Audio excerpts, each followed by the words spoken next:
Bismillahirrahmanirrahim. Assalamualaikum warahmatullahi wabarakatuh.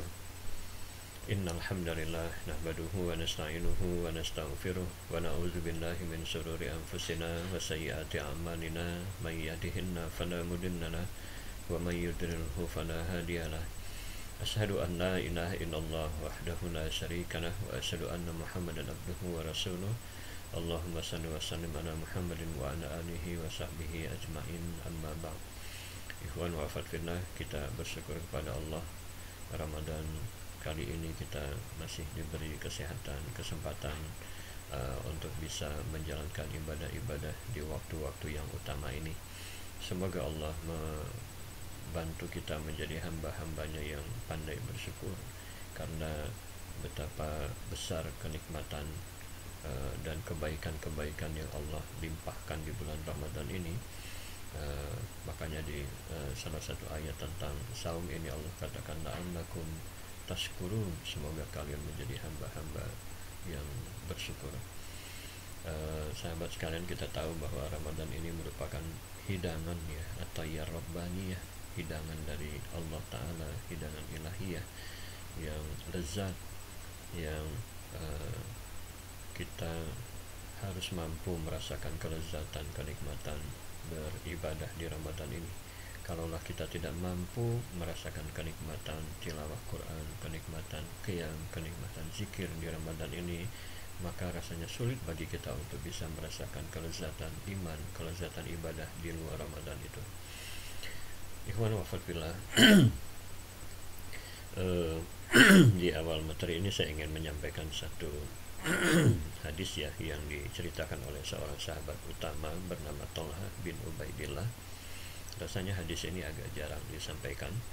Jadi Thalha bercerita ada dua orang bersaudara, yang salah seorang diantaranya itu lebih gigih ya, lebih heroik gitu dalam beramal, berjuang di jalan Islam sampai pada sebuah peperangan.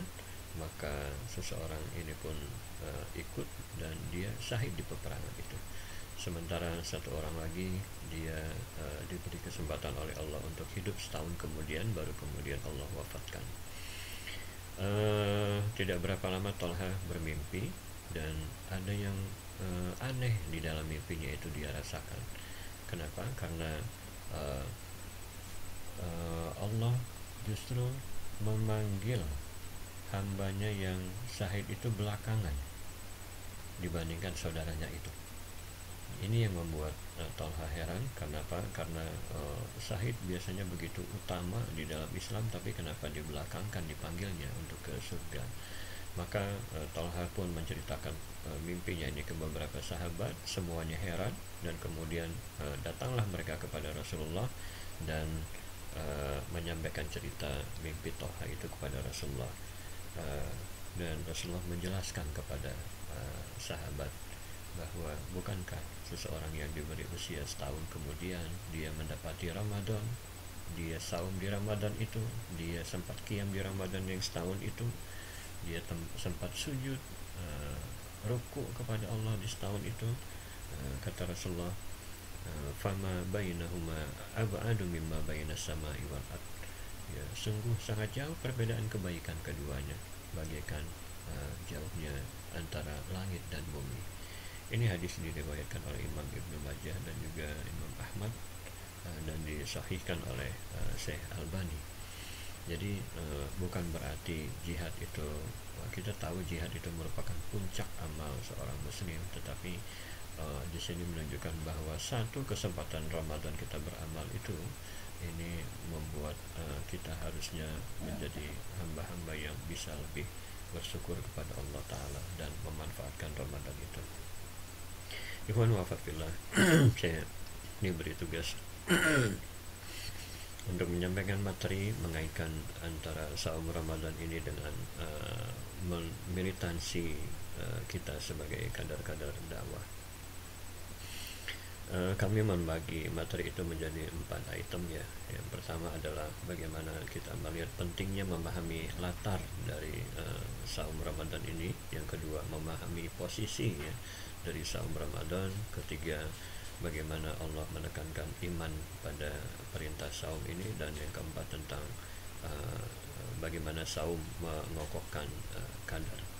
Kita mulai dari yang pertama, sahabat sekalian, ikhwan wafat fillah, memahami latar ini sangat penting bagi kita, ya.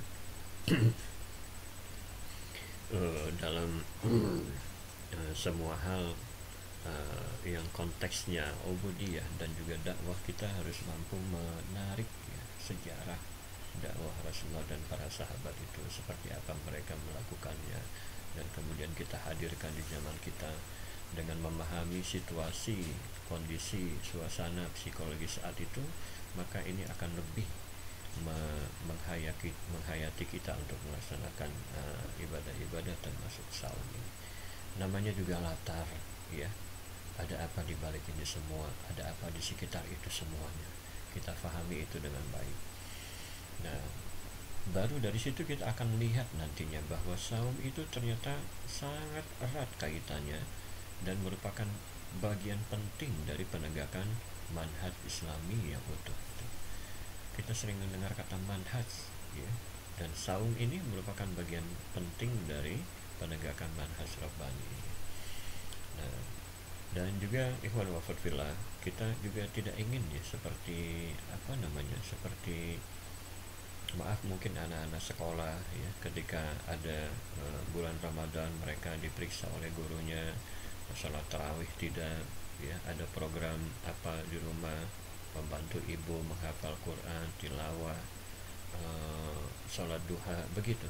Itu namanya ansitoh Ramadan, ya.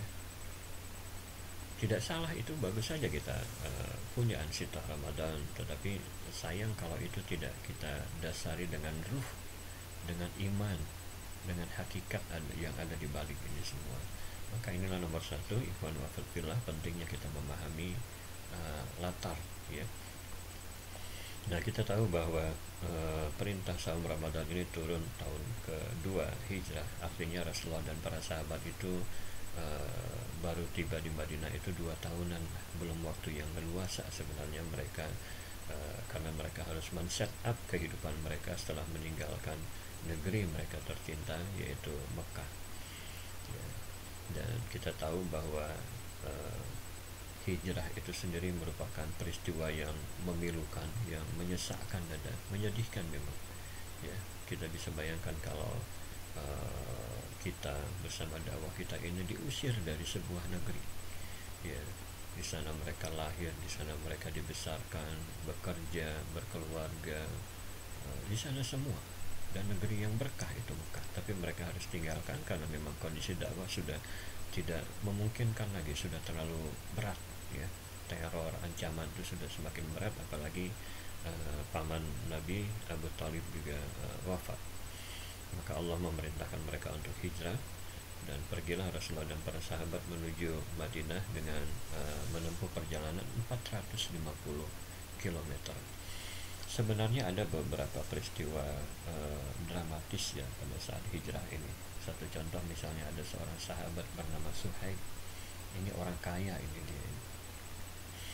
Tapi kemudian ketika dia mau pergi sendirian menyusul sahabat, dia dicegah, ya, dijegat begitu oleh orang-orang kafir Quraisy, dan kemudian mereka katakan, "Hai Suhaib, engkau dulu enggak ingat dulu engkau miskin, dan kemudian ketika engkau bersama kami engkau menjadi kaya. Sekarang engkau mau pergi membawa hartamu, enggak bisa, enggak akan kami izinkan." Ya, mendengar itu Suhaib begitu ringan saja mengatakan, "Bagaimana kalau begini? Ini hartaku, aku tinggalkan, ambil buat kalian, dan izinkan aku pergi ke Madinah." Oke, deal. Dan akhirnya begitulah seorang sahabat Suhaib begitu ringan meninggalkan harta-harta, karena dia merasa bahwa itu adalah tidak ada apa-apanya dibanding kesetiaan dengan kiadahnya, kesetiaan dengan dakwahnya. Dia rela meninggalkan urusan-urusan kepentingan pribadi dia. Nah, ini salah satu cerita dramatis yang terjadi pada hijrah ini, dan kita tahu sampai di Madinah, ya, beberapa sahabat sampai sakit, ya, karena memang rindu kepada negeri Mekah. Dan ayat Al-Baqarah 183 ini, ya ayyuhalladzina amanu kutiba alaikumusiyam kama kutiba alal ladzina min qablikum la'allakum tattaqun, ini turun menurut beberapa ahli tafsir itu disebutkan di bulan Sya'ban, berarti sebulan sebelum Ramadan. Jadi taklimannya turun kira-kira kurang dari sebulan sebelum eksekusinya. Ya, dan saum Ramadan itu merupakan peristiwa besar karena pertama kali itu umat Islam, Rasulullah dan sahabat berpuasa sebulan penuh di bulan Ramadan itu. Maka ini satu hal yang menambah bagi mereka harus men-set up kehidupannya bertambah lagi. Dan ditambah lagi ikhwan wa fillah, di Sa'ban itu ada beberapa peristiwa penting sebenarnya. Yang pertama misalnya disitulah ada perintah tahwilul qiblah, yaitu pemindahan kiblat ya, dari Baitul Maqdis ke Masjidil Haram. Kemudian di situ ada perintah saum, ada kewajiban zakat, dan satu lagi yaitu tentang diwajibkannya perang ya. Dan ini juga ada di sekitar ayat 183. Setelah Allah mewajibkan saum, di beberapa ayat berikutnya itu Allah berfirman, a'udzubillahi minasyaitonirrajim, wa qatilu fi sabilillahil ladzina yuqatilunakum ya. Dan sudah diizinkan ya, perangilah orang-orang yang memerangi kalian. Nah, jadi suasana kayak begini ini perlu kita pahami ya. Saum itu ada di sela-sela urusan-urusan penting dari manhaj Islam seperti itu.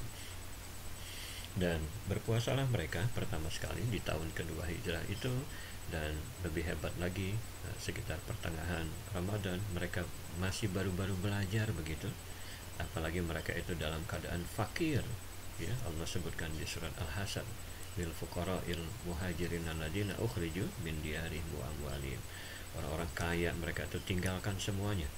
Yang awalnya mereka hidup berkecukupan menjadi fakir di Madinah ya. Ini suasana psikologis kayak begitu, ditambah lagi di pertengahan Ramadan mereka harus melakukan peperangan, yaitu Ghazul Badar. Ini perang besar pertama umat Islam di Ramadan ya, apalagi dilakukan di Ramadan. Dan kita tahu Ramadan itu salah satu bulan puncak terik panas di Jazirah Arab itu. Dan itulah terjadi Ghazul Badar. Jadi banyak tarbiyah dari Allah Ta'ala bagi umat Islam, yang ini juga harusnya tarbiyah bagi kita semua ya di Ramadan ini ya. Sekali lagi bukan tidak penting itu ansitah Ramadan, itu tetap menjadi panduan kita, tetapi harus kita bisa menangkap ada apa di balik dinamika dakwah Rasulullah SAW dan perkembangan Islam.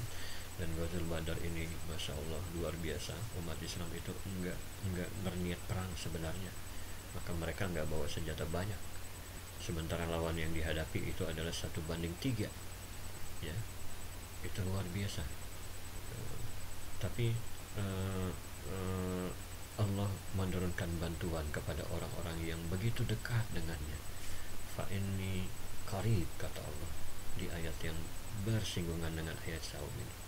Orang-orang yang saum itu fa inni qarib, aku ini dekat, karena dia sudah mampu menahan lapar, mampu meninggalkan syahwatnya karena tunduk kepadaku. Maka kata Allah fa inni qarib, maka Allah bantu umat Islam ini.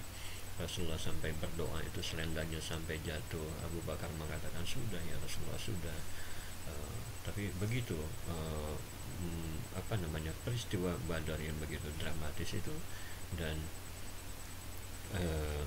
kepada orang-orang yang saum seperti ini, kata Allah diceritakan di surat Al-Anfal misalnya, istastaghitsuna rabbakum fastajaba lakum anni mumiddukum bi alfin minal malaikati murdifin. Ingatlah ketika kalian berdoa kepadaku dan aku ijabah, fastajaba lakum, dan aku turunkan kepada kalian 1000 malaikat, dan 1000 malaikat itu teratur berdiri begitu rapi, begitu solid. Begitulah kita bisa nangkap pelajaran ikhwan wa fillah bahwa Ramadan ini adalah waktu-waktu yang kita begitu dekat, dan Ramadan ini juga menunjukkan kekuatan umat Islam. Di sini ada kekuatan. Dan kita juga melihat setelah Ramadan itu Rasulullah melakukan pekerjaan-pekerjaan besar, membuat pondasi, karena di Madinah itu merupakan dasar dari berdirinya masyarakat Islam, sistem masyarakat Islam. Manhaj Islam itu semakin dikokohkan di situ. Ada 3 hal yang dilakukan oleh Nabi Shallallahu Alaihi Wasallam. Yang pertama adalah membangun masjid sebagai poros sentral umat Islam pada saat itu. Jadi dari mulai membina sahabat, mentakwin sahabat, hingga melakukan rapat-rapat militer, pusat pemerintahan dilakukan di masjid, dan kemudian melakukan ta'akhi, mempersaudarakan satu sama yang lain. Ini kita sudah sering dengar, banyak kisah-kisah yang heroik juga di sini. Dan ta'akhi ini juga upaya menghibur, ya, Rasulullah menghibur sahabat-sahabat yang bersedih karena rindu dengan Mekah, karena menjadi fakir, dihibur oleh Nabi, dipasang-pasangkan menjadi ta'akhi. Dan yang ketiga yang dilakukan oleh Nabi adalah membuat regulasi, membuat hukum, membuat peraturan perundang-undangan, aturan main, termasuk kepada orang-orang Yahudi.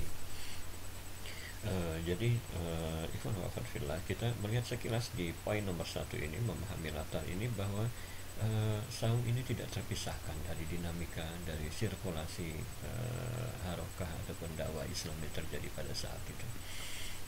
Karena periode sebelumnya itu 10 tahun di Mekah. 10 tahun di Mekah itu memang praktis Rasulullah itu adalah takwin, ya, penggemblengan dan seleksi SDM. Betul-betul digembleng itu, pengokohan akidah itu di Mekah 10 tahun. Dan melalui ujian cobaan yang berat itu ada di Mekah. Bai'ah yang menggentarkan lawan itu ada di Mekah. Bai'ah Aqabah, Bai'atul Ridwan, dan lain-lain sebagainya. Mereka sudah berjanji setia di situ. Aku berjanji untuk mendengar dan taat. Dan perhatikan bahasanya, ya. Aku berjanji untuk mendengar dan taat dalam keadaan yang aku suka maupun dalam keadaan yang aku tidak suka, untuk melaksanakan amal-amal yang diperintahkan, untuk melakukan amar ma'ruf nahi mungkar. Silakan dibaca di sirah bagaimana bunyi Bai'ah Aqabah, Bai'ah Ridwan itu. Dan itu untuk penggemblengan SDM, dan juga ada seleksi SDM di sana yang berkhianat, yang tergoda, yang punya keinginan pribadi, keinginan kelompok, itu terseleksi di sana, ya. Sebagian besar sudah terseleksi di Mekah itu, ya. Nah, itu nomor 1, ikhwan wa akhwat fillah, pentingnya memahami latar itu. Yang kedua adalah memahami posisi saum Ramadan.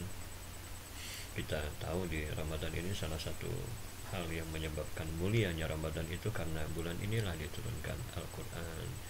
Syahrul Ramadan alladzi unzila fihi al-Quran hudan linnas wa bayyinatin minal huda wal furqan. Jadi memang disebutkan Ramadan ini juga merupakan Syahrul Quran, ya. Jibril turun membawa huruf-huruf dengan makharijul huruf, dengan sifat huruf, dari Lauhul Mahfuz ke Baitul Izzah, kemudian turun ke Mekah. Makanya Mekah itu menjadi mulia dia, sampai Allah bersumpah, la uqsimu bihadzal balad, ya. Kenapa Allah bersumpah dengan negeri Mekah itu? Kenapa? Karena Mekah itu mulia, karena disitulah wahyu-wahyu, taklimat-taklimat itu turun, dia menjadi berkah di situ. Maka ini juga pelajaran bagi kita, kalau rumah kita ingin menjadi berkah, luas sekalian, maka ramaikan rumah-rumah kita itu dengan ayat-ayat suci Al-Quran, dibaca, dihafalkan, ditadaburi, dan diamalkan.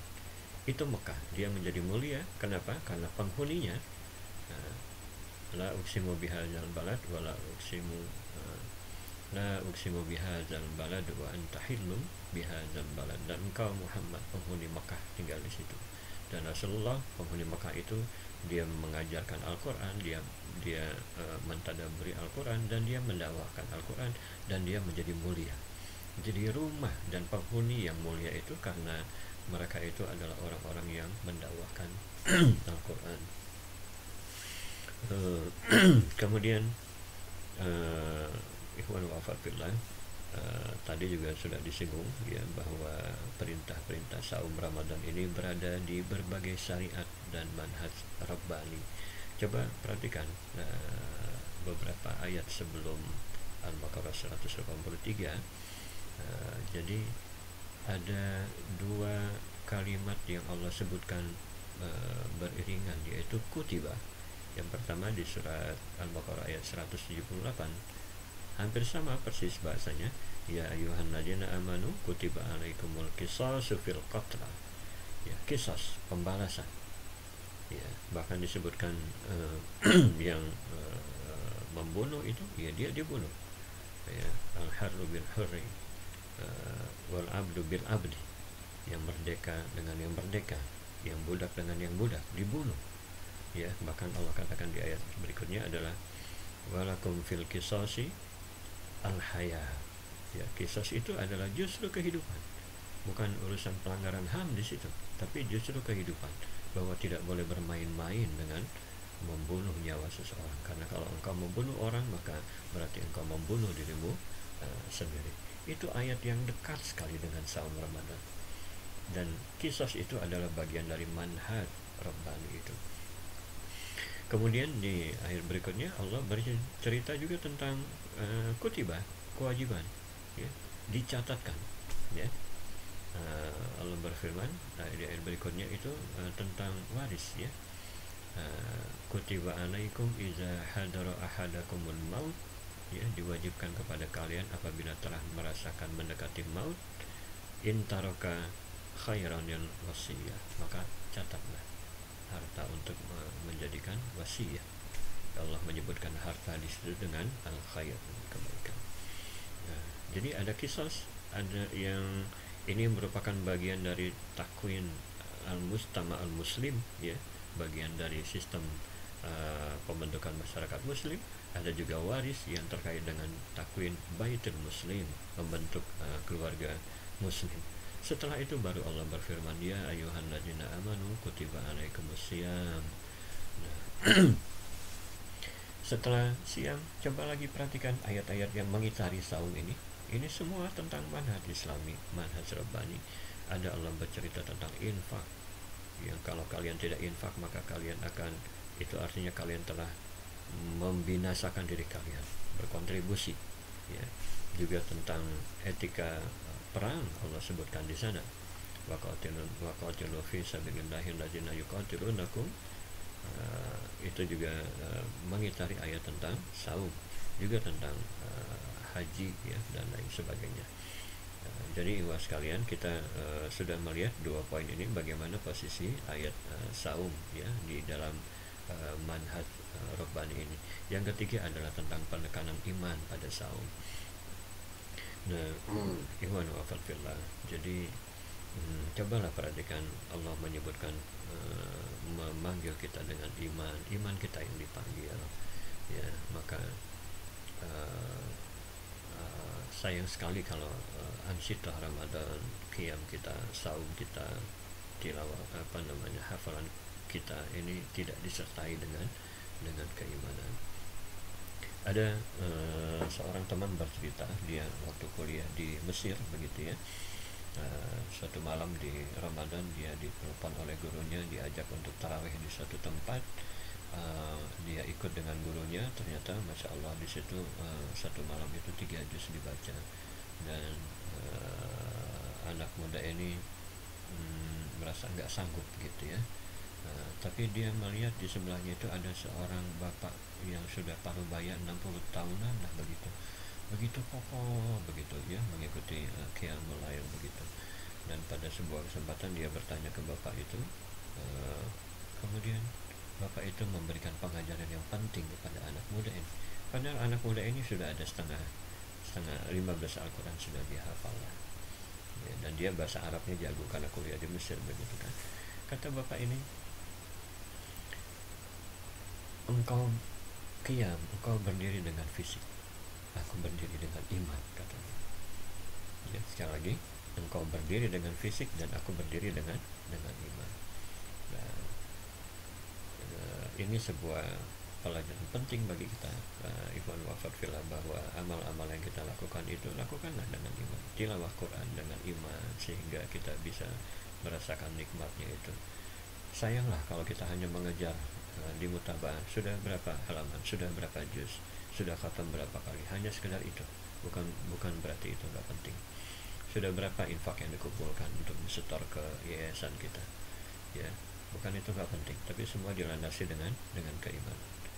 tarawih bersama keluarga, bukan nggak penting, tapi semua dilandasi dengan iman, termasuk dakwah perjalanan dakwah yang kita lakukan, kita landasi dengan iman.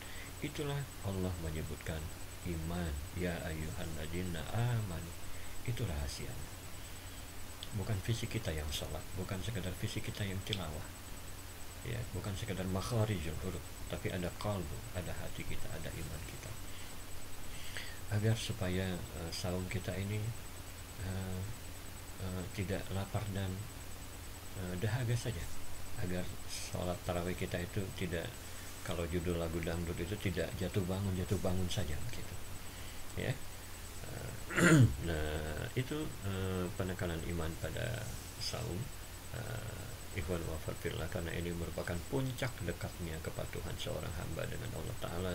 Dan tadi kita lihat di Ghazul Badar, Allah memenangkan mereka itu karena doanya itu begitu makbul. Allah gak tanggung-tanggung menurunkan 1000 malaikat. Maka kepada orang-orang yang saum ini Allah katakan fa inni qarib, fa idza sa'alaka ibadi anni fa inni qarib ujibu da'watad da'i idza da'an. Maka iwafillah, kalau kita punya hajat, ya, kita sudah laksanakan ketaatan ini kepada Allah, ya, kita laksanakan saum, menahan lapar, berdiri di tengah malam ini karena patuh tunduk taat kepada Allah.